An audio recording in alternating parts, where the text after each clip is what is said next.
नमस्कार दोस्तों, स्वागत है आप सभी का हमारे चैनल पौराणिक लोक पर। साधु बने तो माया छूटे, वैरागी बने तो छूटे ये तन। जब हरि से सच्चा प्रेम हो जाए तो छूटे सारे जग के बंधन। हरे कृष्णा, जय श्री हरि विष्णु। प्रभु श्री लक्ष्मी नारायण आप सभी पर सदैव ही अपनी कृपा बनाए रखें। मित्रों, आप सभी को सावन माह की कामिका एकादशी व्रत की हार्दिक शुभकामनाएं। मनुष्य को जीवन के मोह जाल से मुक्त कराने वाली एकादशी तिथि सनातन धर्म में बहुत ही महत्वपूर्ण मानी जाती है। एक वर्ष में कुल 24 एकादशी आती हैं, 12 कृष्ण पक्ष में और 12 शुक्ल पक्ष में, और इसी प्रकार से 24 एकादशी तिथियों में से एक है कामिका एकादशी।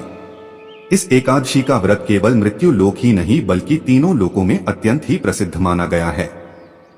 ब्रह्म वैवर्त पुराण में कामिका एकादशी के विशेष महात्म्य का वर्णन किया गया है। यह एकादशी चातुर्मास में पड़ने वाली दूसरी एकदशी तिथि होती है। कामिका एकादशी का व्रत करने से व्यक्ति के जीवन के समस्त पाप नष्ट हो जाते हैं। यह एकादशी व्रत किसी भी दीन दुखी मनुष्य के समस्त प्रकार के दुख और कष्टों को क्षण भर में नष्ट करने वाली मानी जाती है।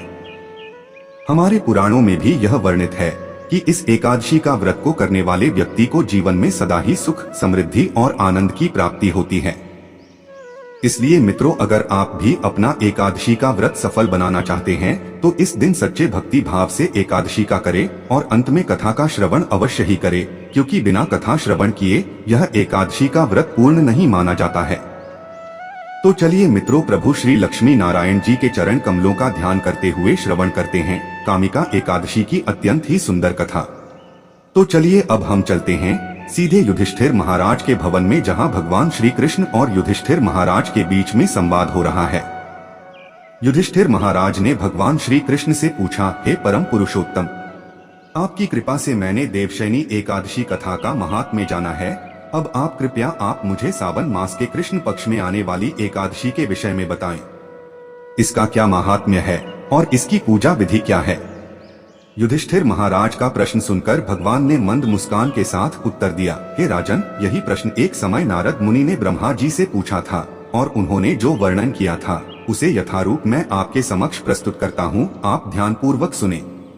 यह कहकर भगवान श्री कृष्ण ने वर्णन करना प्रारंभ किया। मित्रों, जैसा कि हम सभी जानते हैं कि भगवान श्री हरि विष्णु के परम शुद्ध भक्त नारद मुनि सदैव जीवों का उद्धार का करने के लिए विभिन्न लोकों में विचरण करते हैं।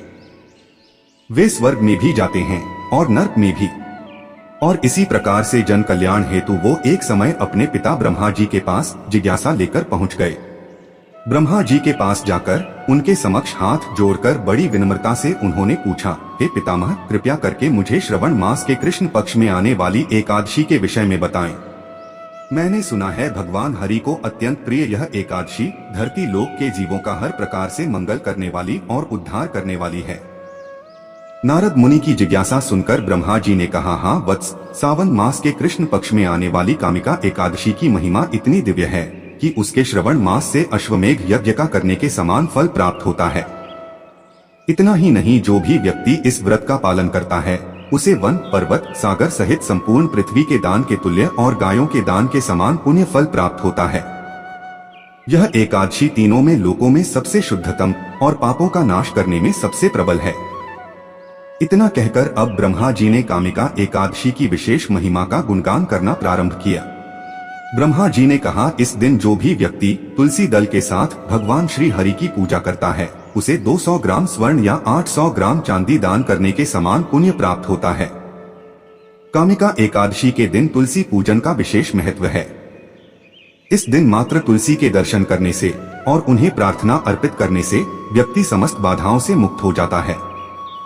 उसे अकाल समय यमराज के दर्शन कभी नहीं करने पड़ते, और यदि कोई भक्त भगवान श्री हरि विष्णु को इस दिन नव अंकुरित तुलसी मंजरी अर्पित करता है तो वह अपने पूर्व और वर्तमान जन्मों के सभी पापों से मुक्त हो जाता है।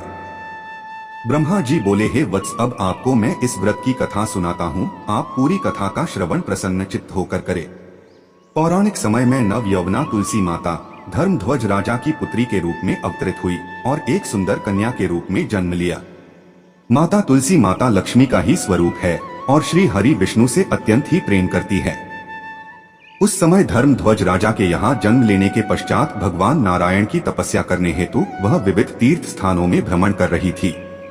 ऐसे में भ्रमण करते हुए जब वो माँ गंगा के तट पर पहुंची तो वहां पर उन्होंने विघ्न विनाशक श्री गणेश जी को देखा। उन्होंने देखा कि गणेश जी तो अत्यंत सुंदर और पीतांबर वस्त्र धारण करे हुए भगवान श्री कृष्ण के ध्यान में मग्न थे।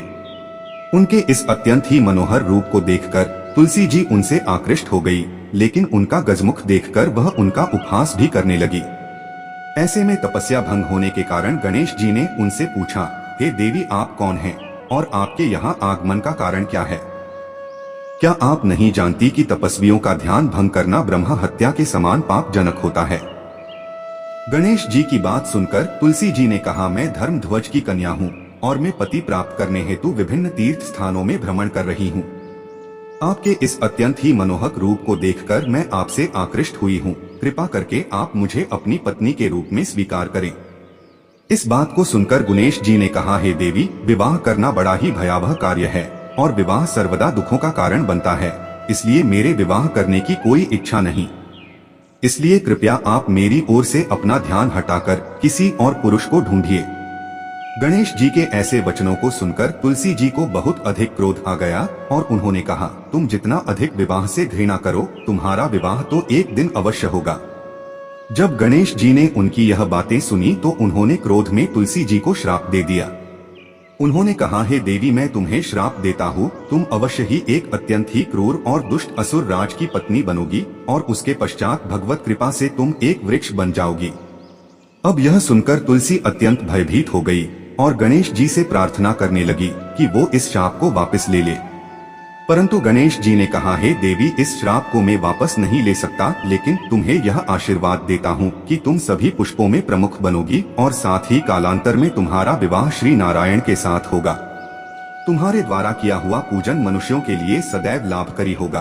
तुम भगवान श्री हरि विष्णु की अत्यंत प्रिय होगी और मेरे द्वारा सदैव त्याज्य रहोगी। मित्रों, जिस प्रकार हम जानते हैं कि तुलसी देवी आगे चलकर शंखचूड़ असुर की पत्नी बनती है और उसके बाद भगवान की प्रिया तुलसी देवी पौधे के रूप में प्रकट होती है, तो यह तो थी तुलसी देवी से संलग्न पौराणिक कथा। लेकिन क्या आप जानते हैं कि तुलसी देवी की जाने अनजाने में की गई सेवा के चमत्कार आज के कलयुग में भी देखने को मिलते रहते हैं। इस कामिका एकादशी की व्रत विधि में सबसे विशेष होता है इस दिन तुलसी देवी की पूजा अर्चना करना और भगवान श्री कृष्ण को उनके पत्र या नव अंकुरित मंजूरी अर्पित करना। कामिका एकादशी के दिन ब्रह्म मुहूर्त में उठकर स्नान इत्यादि से स्वच्छ होकर भगवान की मंगला आरती करें। उसके पश्चात तुलसी देवी की विशेष पूजा विधि करें। इसके लिए तुलसी देवी को जमीन से ऊपर एक आसन पर स्थापित करें, उनके समक्ष घी का दीपक जलाएं और उन्हें जल अर्पण करें।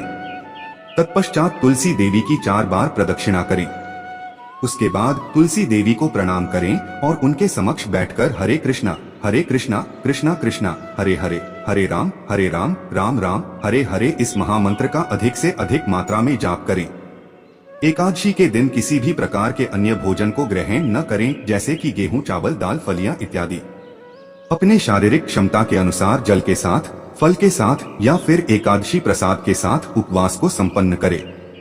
अब चलिए हम सभी सर्व मनोकामना पूर्ण करने वाली इस कामिका एकादशी का श्रद्धा और निष्ठा पूर्वक पालन करते हैं और तुलसी देवी के पूजन द्वारा उन्हें प्रार्थना करते हैं कि वे हमें भी भगवान श्री कृष्ण के चरणों में स्थान प्रदान करें। हरे कृष्णा।